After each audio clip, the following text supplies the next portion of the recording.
Thank you very much, everybody, for joining us this evening. Welcome to Geeksvana Live. I did feel like I wanted to leave the countdown going a little bit longer just to help River Mersey and put him off his 60-second, 90-second count that he was doing there. But hey, that's just me. I'm a little bit evil sometimes. Thank you for joining us. I hope you're all well. Hope you all had a fantastic weekend. We've been out over the weekend doing a lot of flying that our channel members will actually be seeing coming up on the channel this week. It tends to be where we post most of our flights these days. But yes, it was an interesting weekend with mixed weather, but I hope everybody got out there flying their drones, be they DJI or whatever they might be. Now, we had one show last week. This is our first show this week, both on the DJI ban situation in the United States. This isn't the DJI channel. This isn't the DJI ban channel, but there will be some other content coming up this week for you all to enjoy. But we are going to be talking again about this because, of course, we are in what is one of the most pivotal weeks in terms of drones in the US. It's either going to be a hugely impactful week or a bit of an anticlimax. We'll have to wait and see, won't we, basically?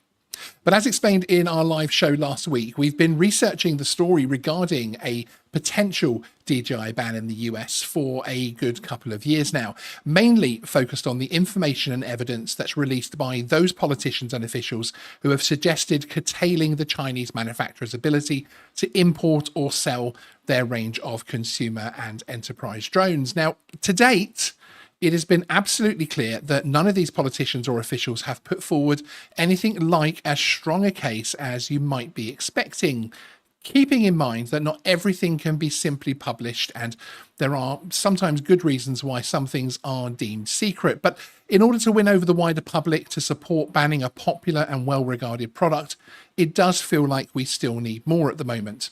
In fact, all you really get from these campaigns is rhetoric and claims most basic drone users know to be false, such as the drone reading your heart rate and reporting it back to China, as made by FCC Commissioner Brendan Carr. Now, interestingly, and this shows the depth of this type of topic, our own background to this story shows there was actually a credible report in that general area, but misinterpretation pretty much sidelined the public value that was available there. The most recent political action against DJI discusses a lot of danger, but does not move to provide anything like the explanation that I think most users of the product would need for them to comfortably push the product aside. Does this show that the evidence is weak, or perhaps does that even perhaps suggest that we have become desensitized to our data being pretty insecure? Nobody is suggesting that the average drone user is up for just blindly using products without any form of oversight or suspicion. But in 2024, if we started removing products where the manufacturer might be doing things that you're unhappy about or disagree with, then we might need to find alternatives for quite a few products we use in our daily lives. I'm not suggesting this will happen, and it should be noted that there is a clear difference between someone being unhappy with how a company handles something to ending up on something like the entity list and sanctioned by the US government, of course. There is always the possibility that the information, the evidence is so sensitive that we just don't get to know it directly. We are all aware and understand why it isn't a publicly searchable wiki database of foreign threats and their tactics. But again, with the suggestion that a highly successful and trusted product range be excluded from sale and use without a viable replacement, most would like to see that evidence. For me, it would also be concerning for a political system to be allowed to make a significant change like this on an almost, I would really call it a trust me bro type basis. Where does that end? What comes next? We do need an accountable system, so that we need to find essentially something in between, somewhere where we have the evidence, and of course the evidence that is sensitive is still protected. So politically, I have struggled to find anyone who presents the evidence to make me concerned enough to support a ban on DJI products pretty much anywhere. Now, that doesn't mean that the evidence is not there, but we need to find a viable way to bring it to the masses. Even the latest social media posts ahead of the vote from Stefanik's accounts, even though they sound concerning, often link back to in-house documents or information which has not yet been independently proven. The same is, of course, can be said of the DJI blog and releases that they have put out on this topic as well. So we've kind of got it coming from both ends. We need a middle ground to show us the true situation. So when left with this level of easily accessible information and evidence, it is no surprise that the general drone buying public are left with the feeling that this is entirely politically motivated. Now, this isn't a political channel, and I will not be going down that path any further necessarily. How someone feels politically is a very personal issue, and I, of course, respect everyone to have that opinion. However, during my research, we have come across many, and I do mean many people within the cybersecurity community who are openly concerned about DJI and the issues surrounding the activities of the company. These people also raise issues with companies based across the globe. So they're not specifically targeting Chinese companies here, but when I do actually talk to them, but certainly discussions around DJI, they really do feel like they're concerning. These people feel that there is a legitimate national security risk within DJI drones for the USA and other countries, frankly. Interestingly, one of the concerns I often see discussed surrounds the flight log system, which of course is very interesting at the moment, isn't it? The only way these can be accessed is through DJI API, which means sending the data back to the Chinese servers. Of course, as we're all aware, in the last few days, DJI have changed this to no longer track your flight logs as standard in the US, although the previous refusal to change this system was something that many cybersecurity experts I've spoken to over the years raised as a significant concern over. They see this as one spoke of the project run to mine your data. You have to ask, if this is a good idea as well, removing the flight logs, etc., or having them in the automated way, why isn't that being deployed worldwide? DJI have now made that change, so will this change be the success the bill needs?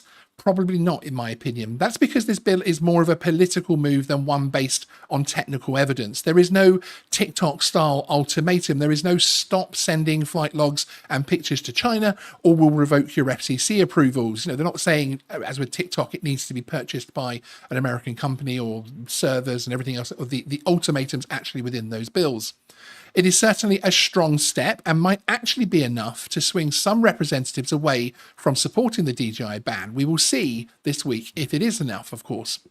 Although this change is welcome, and certainly there are a lot of column inches and video minutes out there dedicated to celebrating the change as something of a benchmark moment, you do have to stop for a moment and ask what was actually happening and why it didn't change sooner. Just an opinion there. The DJI flight logging systems records all onboard data, including GPS and all other sensors. Look at it really as similar to a flight recorder on a passenger jet. However, the data on a DJI drone is supposed to be encrypted from the user, meaning the data goes back to DJI servers, go through their API before you can then read the data beyond the basic information that you're shown within the Fly app, of course. However, just how secure that encryption is has, of course, been disproved in recent years. One concern that some of the experts I spoke to had was the fact that the flight log process randomly takes and saves images from the drone camera without any apparent technical reason or requirement. One expert has shown Geeksvana evidence that this was actually an intentional move, and the quality of the image has increased well beyond any user requirement over the years to now producing fairly high-res pictures. This means that DJI and then via legislation in China, the CCP have access to that information. You might ask why this is an issue. Some comment on many of my videos that Google Earth already has the images, so why are we worried about this? Well, there is something very different about sending an active set of images and data to a foreign power many see as hostile over a static Google Earth image. DJI have never given a reason why they capture the data in that way, particularly the random pictures, or why a user should not be able to decrypt their data more simply before sending it back to them. We're told they also refuse requests to cooperate with law enforcement with, for instance, things like cross-border drone encroachments. This doesn't in itself suggest anything nefarious on DJI's part, but when you factor in the CCP access to any Chinese company and the timing of this change from DJI, you have to wonder why this wasn't done a lot sooner and why and how the flight data was handled and why it wasn't handled this way from the start. But we can also get stuck in a bit of a loop, because if DJI are doing nothing wrong, then why can't they handle data in that way as well? So you do start, and it happens a lot when you look into this particular topic. Now, this is just my opinion. This is not based off on any on or off record information at all. However, this particular issue does seem to marry up with the existing stance from the Royal Air Force here in the UK, who currently have a policy forbidding DJI drones from being flown with permission within their controlled airspace restrictions. Although I stress this is a little dot joining from me and nothing else. The fact that these random pictures are basically taken and saved in the flight logs could be something to do with that, just in my opinion. One area of concern we have raised here on Geeksvana many times over the years is the Chinese political system itself, of course. DJI is a substantial Chinese company based on the mainland. The Chinese National Security Act means the CCP has full access to their business, including the servers and information contained within it. This is a fact laid down in Chinese legislation for all to read. Whatever claims to the opposite are made, frankly. Other legislation goes further and places a legal responsibility on individuals to assist the state, whatever their personal feelings might be. Now, this all sounds a little like a 1980s Tom Cruise movie, where the bad guys from China or Russia are sitting behind their desks trying to take down the pesky freedom-loving West, doesn't it? So just for a moment, let me clarify what sits behind this. A 2024 published cybersecurity guidance document, which we will link in the description after the show, explains the following. And just stay with me just for a moment. Since 2015, the PRC has passed or updated comprehensive national security, cybersecurity, and data privacy laws and regulations, expanding their oversight of domestic and foreign companies operating in China. One of these laws, the PRC's 2017 National Intelligence Law, compels Chinese companies to cooperate with state intelligence services, including providing access to data collected within China and around the world. This includes prominent Chinese-owned UAS manufacturers that the Department of Defense has identified as Chinese military companies operating within the United States. The 2021 Data Security Law expands the PRC's access to and control of companies and data within China and imposes strict penalties on China-based businesses for non-compliance. The data collected by such companies is essential to the PRC's military-civil fusion strategy, I always get that bit wrong, which seeks to gain a strategic advantage over the United States by facilitating access to advanced technologies and expertise. The report also discusses the 2021 Cyber Vulnerability Reporting Law. This is an interesting one. Again, I'm going to link this particular US government report in the US security report in the description below afterwards. So this is from the 2021 Cyber Vulnerability Reporting Law. This law requires Chinese-based companies to disclose cyber vulnerabilities in their own system to PRC authorities prior to any public disclosure. It is felt this may provide PRC authorities with the opportunity to exploit system flaws before they are publicly known. So that's a bit of a strange one, isn't it? That was a bit of a statement to get out of the way, and it's also something to get our heads around. And as I say, the report will be linked in the description below. But as we so often ask for detail and evidence on this topic, I felt it was an essential statement to include in this particular report for everybody. This raises an issue in my mind, something which actually comes back and returns often. DJI could themselves be a victim with all this as well, along with the drone flying community. With legislation in place forcing them to work closely with CCP intelligence agencies, and of course not being able to openly discuss this, it could well be that their claims of no nefarious intent are correct. However, the access and who knows what capability the legislation gives the Chinese government over companies in mainland China does not remove any threat that in turn poses to other countries. DJI could well be a company who strongly believe in protecting their customers and doing the right thing, but that wouldn't matter in the face of legislation forcing them to assist, which we've just run through. We could, as a community, sign a petition in our hundreds of thousands demanding information from DJI about data and issues within their apps and the like. But under current Chinese law, they're powerless to actually provide that information or even answer us. That leaves me onto the next area of potential concern raised by those working within the cybersecurity industry. And I include within this report because it's something that has caused me pause personally. The situation with DJI apps. Now, one glaring issue with the wider debate on DJI and cybersecurity is, of course, that your average YouTube drone creator very much, including myself, has very little technical knowledge when it comes to the deep dive of apps and their vulnerabilities. I cannot, for instance, break apart the data dump that's just been placed publicly accusing DJI of running programs such as the sentiment data mining. I'm not about to try and tackle this topic without taking probably a good month to get to genuinely understand it. I do like a bit of a deep dive research myself, but some stories on Geeksvana here are being researched for so long. Some things I've been working on for 3 years, and I'm still not comfortable reporting on them yet. That's just, and this particular product, it's 8 gigs of data which has just been dumped, and I'm just not comfortable in actually reporting directly on it yet. Essentially, the data dump online shows what investigators feel is evidence of a covert multi-pronged data project from DJI.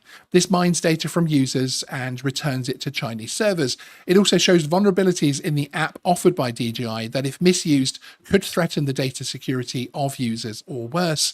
If this is the case, then that, of course, would mean total collusion between DJI and Chinese authorities. This is the type of accusation that has led US defense to label DJI as a so-called Chinese military company. However, as I say, that doesn't mean I'm willing to dismiss the issues raised and the technical evidence provided, especially when that evidence is not directly commented on or responded to by DJI themselves. This triggers something in my mind when we go back to the cybersecurity statement earlier, where we learned that DJI could not comment on such things if they wanted to, should that be part of a Chinese government program, etc. So again, it's yet another circle. It's yet another catch-22 situation where we are just going round and round with the same issues. Keep in mind as well that the change in policy in how USA flight logs are handled does in a way directly speak to the accusations around data involving DJI, although some still remain concerned about alleged projects such as sentiment mining. You could argue that DJI are only making these changes to answer what are unfounded allegations. So essentially they are making these changes to suit what's going on at the moment. But you have to start looking for the commonality of their actions combined with the Chinese legislation.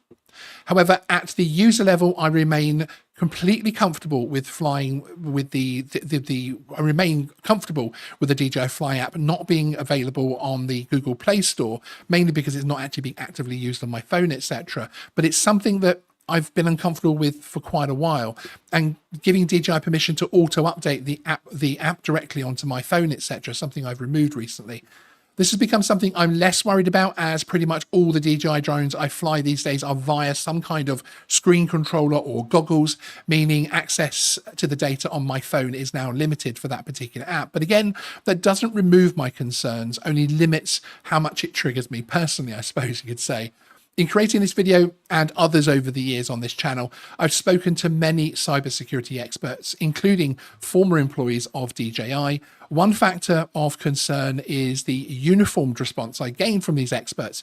It is not as if one or two of them have raised concerns over the mix of DJI as a company and the legislation of the Chinese government being a problem. It is without exception unanimous in their feelings that DJI on some level has or is compromised by their unique position. If you're interested, you can take a deeper dive into some of the issues raised today, and that's really what this video is about. If you enjoy a rabbit hole, then certainly there are many to vanish down on this particular topic. But the information is out there if you choose to go beyond watching YouTube creators like myself and attempt to discuss what is a complex topic in a few minutes within the realms of what the YouTube algorithm will allow me to talk about and will not punish us too much, at least. But hopefully today you're left with at least a little more of a snapshot of the other side to the argument, something many of you have been asking for in the comments of my videos over the years. This is something, as I say, really the idea behind this is I want to prompt you all to go out and actually do your own research beyond all of us creators talking about this particular topic. So now my summary of the situation and where I stand personally in terms of using DJI equipment and if the existing ban should go ahead or not. At the moment, I enjoy using a lot of DJI gear, not just the drones, but in particular, the flying products from DJI have given me a lot in life, both personally and professionally.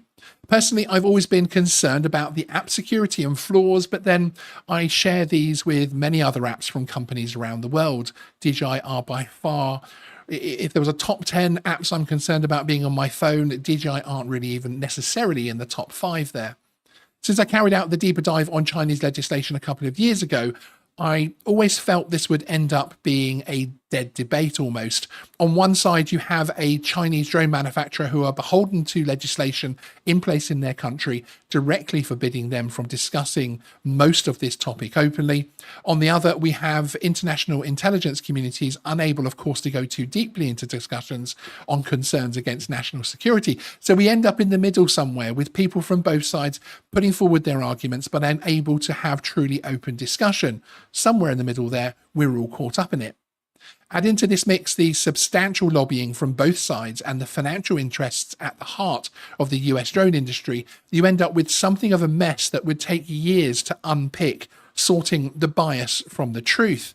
You have to take the wider issues being experienced globally, with tensions over the UK or US political relationships with China surfacing in many stories across mainstream media. This isn't just a... See, I'll just take a very quick drink there. Thank you. This isn't, for me, this isn't just a drone issue. It also isn't just a political football, though. It is easy to dismiss all of the anti-DJI feelings as something akin to the anti-Russia movement of the post-war era. However, as with that situation, there are genuine concerns at the very core here. We are fortunate to have a highly capable and experienced intel community, both sides of the pond, and if you take a deeper dive and research some of these issues yourself, I think you'll be quite surprised. Then add into this recipe the years that DJI have grown as a company to the dominant giant that they are. Much of this was during a period where the world welcomed and even courted Chinese investment on a massive scale. For years, there seemed to be an environment where the financial future of the West was linked heavily with the success and future of China. So it is unsurprising to find a consumer base within drones who are very positive towards the brand DJI with that backdrop. This is a drone maker who has improved the products over the years and provided, on the whole, reliable products. This in a space where others seem to fail to provide anything like the product quality. However, whilst I have a lot of concerns over the legitimate issues raised by many over DJI's business operations, I also have an issue with legislation being proposed that would have such a heavy impact on so many without providing in itself the evidence. This would set something of a precedent that I'm deeply unhappy with. This isn't about where the drones are made, of course, so DJI America being opened and Malaysian factories will not answer this issue. In fact, I would argue that with the existing legislation and direction of the Chinese authorities, this isn't something that has any kind of simple or really, frankly, a definable solution. Will any of this stop me flying or using DJI products? No. I am satisfied that now I am able to fly my drones without using my phone in the ecosystem, that my personal concerns are put aside a little bit. I remain concerned, but not enough to stop me using the products. The decision here is and should be on a wider and higher level. That is why my personal thoughts are that this whole topic needs an open and thorough investigation carried out by US and UK authorities to identify and openly discuss the issues and evidence. We do not need knee-jerk legislation more politically motivated than necessarily fact-driven. We need a review into Chinese tech overall, perhaps, and the threats it poses and provides.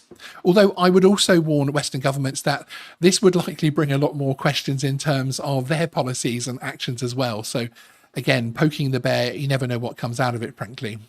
So that is some of the case against DJI as put forward by others and hopefully explained by myself. This is a total and utter brief and surface look at a highly complex debate which has been raging for years, and I urge anyone interested to carry out your own research on this and don't take what a YouTuber like me has to say on the topic as the entire story. For me, what happens this week in the US will be as much an interesting look into modern politics and the power lobbying and social media has over our future as any drone-related topic. So that's my thoughts on this particular story. Let's pop across to the chat and have a look at what people have been saying. As I say, thank you very much for coming along this evening in very large numbers again. Thank you. I really do appreciate it. was watching a US drone channel, 51 Drones, and he was saying DJI have changed the way they transmit any data, and also that Elise Aid is a lobbyist, ex-employee of another US drone company. Yes, indeed, they have changed it, as I was explaining in this video, Stuart. But it's a change for the US only. And if it's a positive change, why is it there and only there? Okay, yes, it can be argued it's actually answering, and it's actually in response to the bill itself, to the proposed legislation. But also, yes, there is an aid lobbyist that works for that was an employee of Skydio, and Skydio have, as I said in my video last week, have spent a lot of time and money, as have DJI, of course, a lot of time and money lobbying this particular point against them, and this is exactly why we need something more of an open investigation, something that we need to be able to see exactly what's going on, have the evidence all discussed, have the evidence looked through, backed up or backed off, frankly, so that we can see what's actually going on. Omar Gerd, good to see you. Omar Gerd. If it were true about data exfiltration publicizing, it would get public backing and avoid consumer pushback. Yeah, I completely agree with that. Clive Clark Watson, good to see you. I guess that the cloud storage at DJI will be stopped worldwide. No, just currently in the US. There's and actually from consumer to enterprise user, there's issues there as well as whether everybody actually would necessarily want that to happen. River Mersey, always been skeptical of the DJI Tello. Yes, thank you for your input there, sir. Norfolk Drone, good to see you. John Burns, seeing as I don't fly over government buildings or take photos of them, I think we can all sleep safe tonight. Yeah, indeed, and I know exactly what you mean, especially with the new National Security Act here in the UK. And John Cupey, Google Earth image doesn't even compare to this. Yeah, and it is that thing, isn't it? We do hear this often put forward by people that say, you know, this is similar to a, Google Earth. I've got my mobile phone here. I can take pictures. Yes. That is similar. But the Google Earth argument that I can open up maps.google.com right now and I can go to any location. If it isn't blurred out through request, I can get quite a lot of data. But it isn't live. It isn't immediate information. There is a very big difference there. Andrew Bird, so how does this work with the sat-nav system and vehicle manufacturers that record your journeys? Yeah, it's an interesting one. And it's an interesting one from the point of view that, I mean, I have no idea, first of all, Andrew, from that point, as I've stated in the video tonight, this is something that YouTubers like myself only have a cursory knowledge of. The technical deep dive of these apps and where the data goes, etc., is something that I'm now starting to take with the help of some very kind people, starting to take a very long journey into understanding, because I feel I need to, as this topic's going to be around for a good while. But in terms of that, that's a really good question. It's a very good question. I'm not sure which ones actually have that from the point of view of going back to Chinese servers or servers in countries that we're not happy with, and that the US isn't happy with. River Mersey, Google Maps consists of billions of images. All these random drone pics would maybe only be at most a few 100K. Okay. Take, for instance, the fact that I have joined the dots completely in my own mind. So it is 100% will be 1 + 1 = 100. But the RAF here, the Royal Air Force here in the UK, no longer allow you to fly DJI drones in their FRZs. Occasional snaps, occasional shots of that kind of thing, or even just general live shots, are very, very different from the billions, as you say, the billions of pictures that are in Google Maps. Yes, those are live data from the moment they were taken, but it's very different in terms of the picture that it builds and what you can do with that data. How much time flies? For your info, my TV keeps dimming with just your live streams. I think you said that last week as well. I think it might be due to the static images in the corner. Well, it could be. It could well be. It could be a secure thing that's coming. Let me turn that off for you. I can do that right now. Here we go. Amok Time Flies, one of my wonderful members. I want to keep my members happy. He says saying he can do it. There you go. Let me know if that stops it happening, Scott. I'd be very interested to know. You can't say you don't get direct responses from me. There you go. And some people saying it's buffering. Yeah, everything here is dropped frames 0.0%.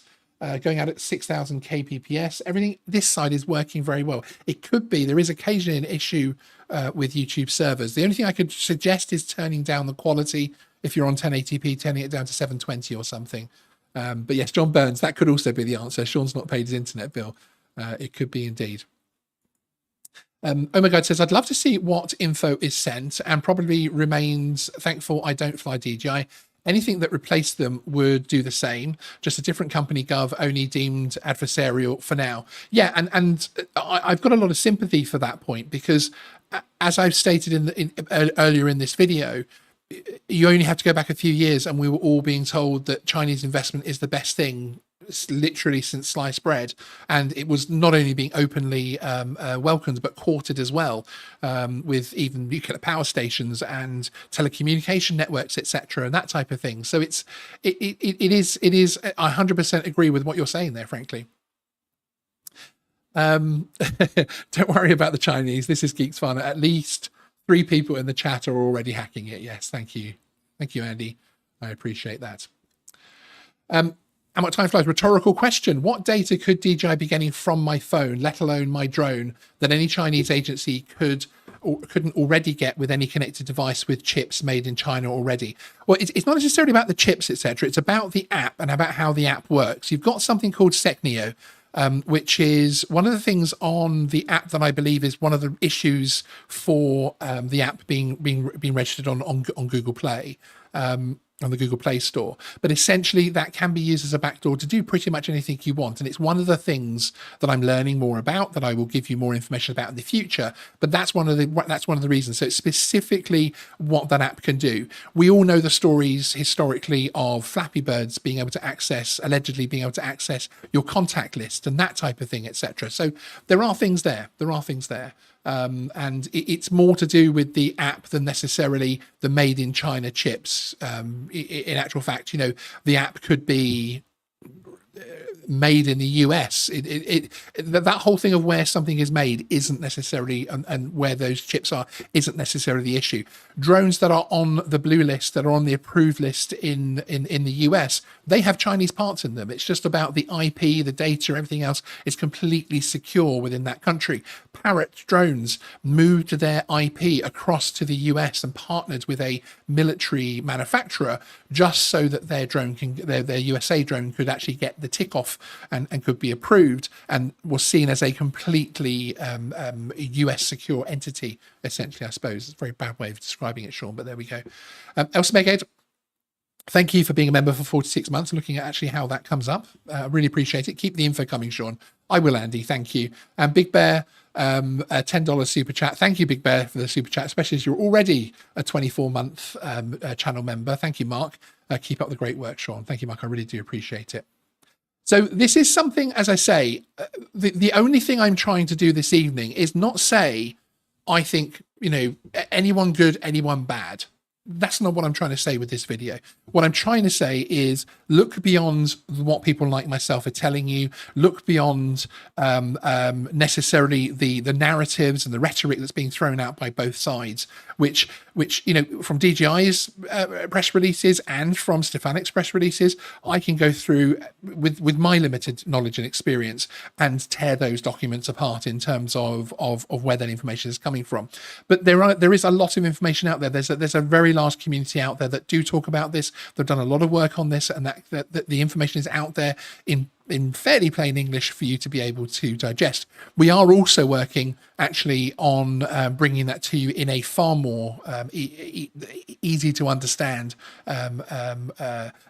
format as well, actually. So keep an eye out on the channel for that one. As River Mersey says, 4 legs good, 2 legs bad. Okay, there we go. Yeah, Vince, it's an interesting question. Why don't the US step up with a worthy competitor? One of the things that I would put forward for that is drone regulation, and indeed even this particular question. If you were the board of a major company, I don't know, a Microsoft, an Apple, or someone, you know, when Microsoft got into gaming consoles and brought the Xbox in to compete with the PlayStation, why doesn't that happen more in the side of drones? People can see this multi-billion-dollar marketplace. Why aren't they doing that?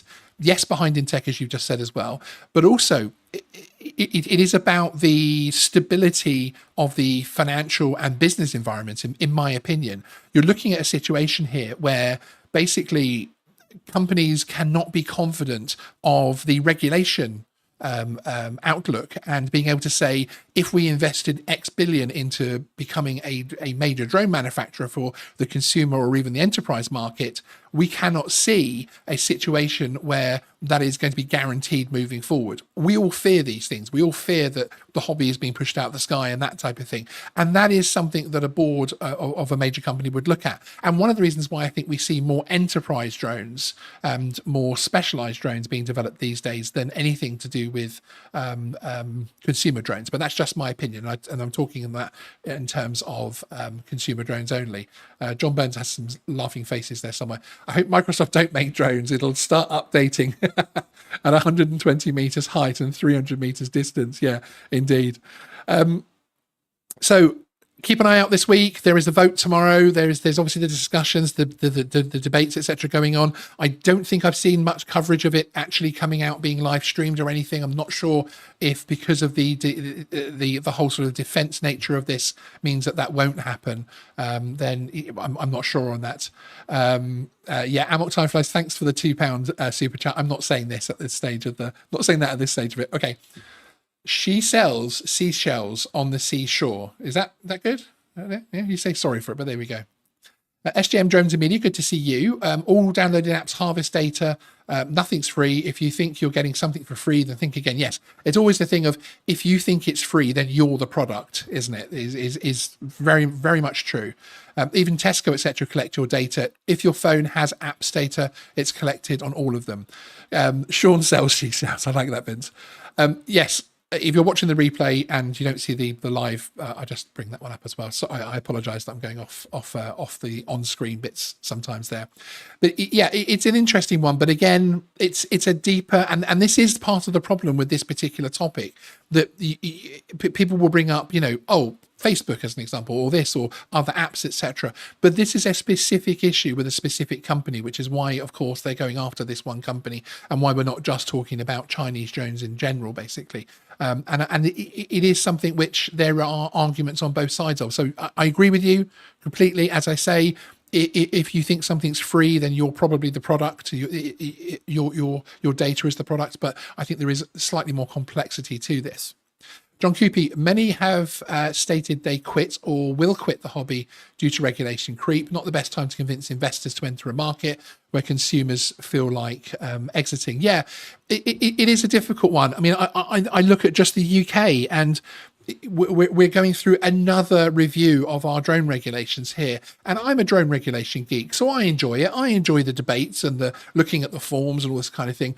But for your average drone flyer who's out trying to enjoy his drone, and for some people this is a serious mental health bonus, etc., it's just so unstable. It's just so frustrating.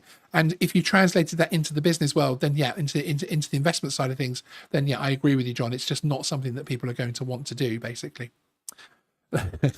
Sorry, every time I go to say goodbye, we get another great comment in the chat. Thank you, Vince. I'll just leave that one up there. Excellent. Well, thank you very much, everybody, for joining us this evening. I really, really do appreciate it. I know that we have battered you with this particular topic, but on the back of last week's stream that gave you my thoughts on this, that looking at this bill in particular, I don't see the evidence. Sorry for banging my mic. I don't see the evidence, and that frustrates me. And I don't want to see any political system being able to run away, in my opinion, a little bit without giving us evidence that we can digest. Personally, I don't want to see that happening. This stream today is really also to say that I'm not necessarily saying that DJI are the cleanest company out there and that there isn't some kind of issues that we need to look into. But again, I'm not experienced enough. I don't have the knowledge. We need to have some kind of, in my opinion, investigation. This needs to be thoroughly sorted out once and for all, where we stand on these kind of things, and draw the line in the sand as far as standards and that type of thing is concerned as well. And I know other people have screamed for standards on this topic, so that can happen. Excellent. Well, thank you very much. I really appreciate everybody coming in. Please do hit the like button on the way out. If you're new here, and can I have a pat on the back for not saying subscribe until the end of the video, as I normally say at the beginning of the video, and I know it quite rightly annoys some people. But there we go. That is YouTube, and I am a YouTuber. Thank you, everybody, for joining us. Sean out.